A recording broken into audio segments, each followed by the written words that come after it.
Գագաթ բա հետո զգում ես այն ամենամեծ էներգետիկան, հանգստությունը, որը որ չես կարող զգալ ոչ միտեղ։ Գագաթ բարձրանալուց հետո բնականաբար իջնում ենք մեր ուրիշ մի քիչ դստն հանգստանում ենք։ Մի հատ կոֆե ենք խմեմ, անպայման։ Ու հետո իջնում ենք, չենք մնում վերևը։ Գիշերը ցուրտ է լինում։ Ամբողջ զգացողությունները, այդ էֆեկտները ստանում ենք։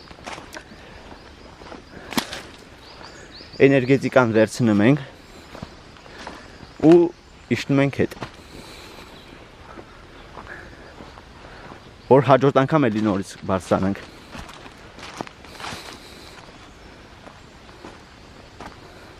Way up, ճանապարհ դեպի վեր։